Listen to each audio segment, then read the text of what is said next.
Bueno, eh, buenos días. Nosotros somos Santiago Barrera, Andrés Gómez y Paloma Serrano y venimos a hablar sobre el conflicto en Israel y Palestina y cómo se relaciona con la clase. Bueno, para empezar con esta presentación, vamos a dar un contexto del conflicto entre Israel y Palestina. Así que el conflicto entre Israel y Palestina es uno de los más largos y complejos de la historia contemporánea. Este se originó en el siglo XIX con el sionismo y la migración judía a Palestina. Desde entonces ha habido numerosos enfrentamientos y guerras entre israelíes y palestinos. El conflicto se centra en la disputa por el territorio y la autodeterminación de ambos pueblos. Además de todo, a lo largo del siglo XX y principios del siglo XXI, las tensiones y enfrentamientos entre israelitas y palestinos digamos, como que se han venido manifestando en forma de conflictos bélicos, en actos de terrorismo, enfrentamientos armados y obviamente violación de derechos humanos, ¿no? La guerra de 1948 y la guerra de los 6 días en 1967, tanto como la primera y la segunda intifada, y son algunos de los ejemplos de episodios que han marcado la historia de este conflicto a lo largo de la historia. También hemos visto eventos que han dejado una huella profunda en la psicología colectiva de ambos pueblos y claramente también han dañado como pues el pensamiento de los habitantes de estas dos regiones.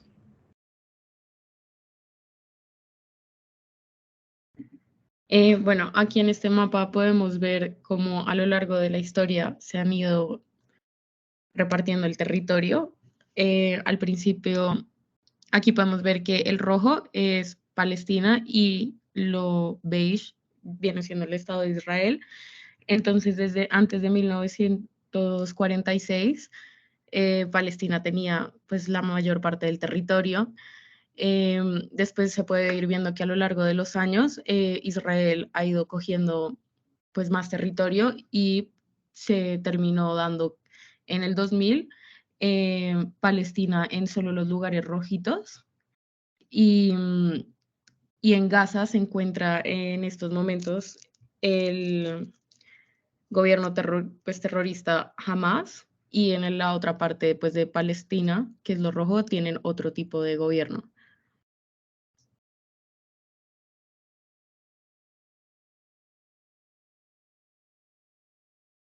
Bueno, ahora ya para empezar con la contextualización de Kant, vamos a analizar la paz perpetua de Kant y el conflicto entre Israel y Palestina con una mirada y un análisis crítico.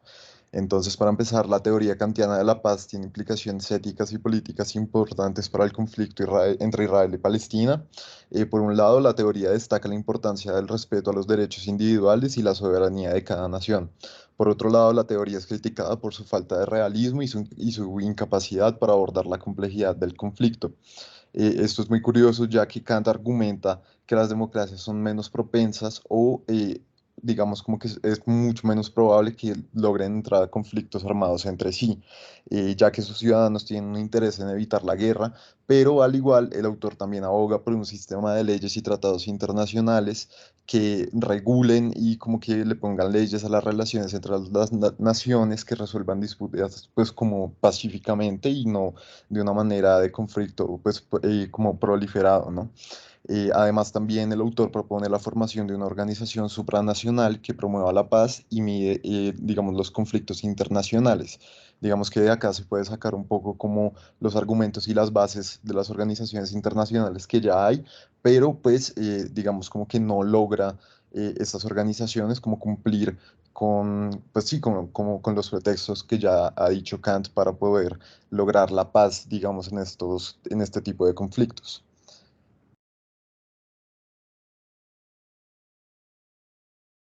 Ahora, la República Mundial y el conflicto entre Israel y Palestina, quisimos traer también pues esta obra de Kant para darle como una mirada un poco más amplia también al conflicto. Y pues acá nos dice que la República Mundial propuesta por Kant se basa en la idea de que todos los estados deben tener una forma de gobierno republicana y democrática para basar, digamos, como el equilibrio de poder y pues para brindar, digamos que mayor democracia, ¿no? En el caso del conflicto entre Israel y Palestina, esto podría significar la creación de un gobierno conjunto entre Israel y Palestina, en el que ambos pueblos tendrían voz y voto, digamos como que en la toma de decisiones y pues en tomas económicas y pues como de ese estilo, ¿no?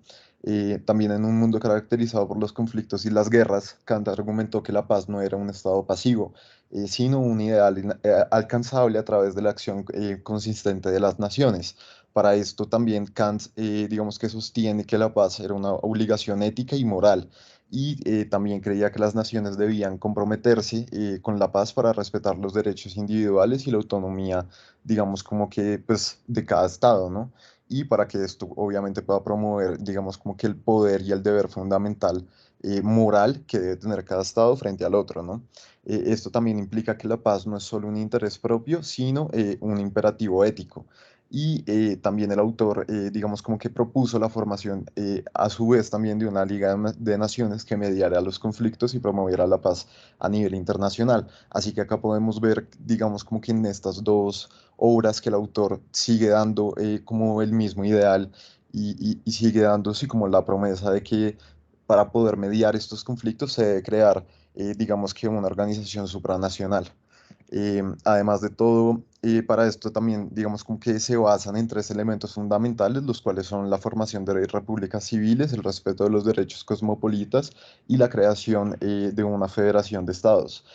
Aquí, digamos, como que Kant defiende los derechos cosmopolitas, lo que significa que los individuos tienen derechos que pueden ser respetados a nivel global o que tienen que ser respetados a nivel global. Esto incluye, digamos, el derecho a la libertad, a no ser tratado como un medio para un fin, pues que es más o menos lo que estamos viendo, digamos, en la actualidad con el conflicto, y tampoco, digamos, a ser sometidos a la coerción injusta. El reconocer estos derechos, Kant argumentó que se establecería una base ética para las relaciones internacionales y se reduciría bastante, digamos, como que las justificaciones para la guerra, así sean religiosas o de carácter económico o cualquier tipo de justificación.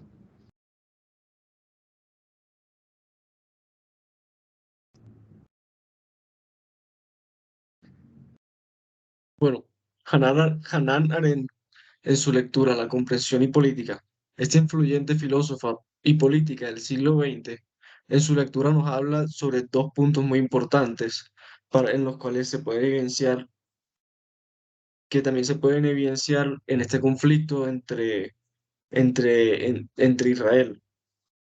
Y estos puntos vendrían siendo la comprensión mutua y el totalitarismo. Analizando su texto, el autor opina que la comprensión mutua es esencial para la política efectiva. Promover el diálogo y la empatía entre palestinos e israelíes sería fundamental para encontrar una solución política y superar estas divisiones, ya que en este conflicto se puede evidenciar que quizás en esta lectura podemos evidenciar cómo una mejor comprensión de cada lado, de sus partes y de sus intereses podría ayudar a la situación.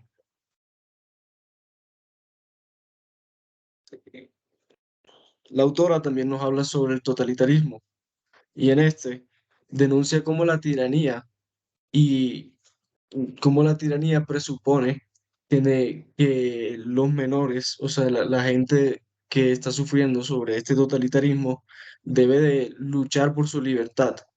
Arendt además subraya la importancia de entender las ideologías totalitarias y cómo estas son justificadas y cómo estas son usadas para justificar la opresión sobre el pueblo. Entonces, y en este conflicto también podemos evidenciar tanto el totalitarismo.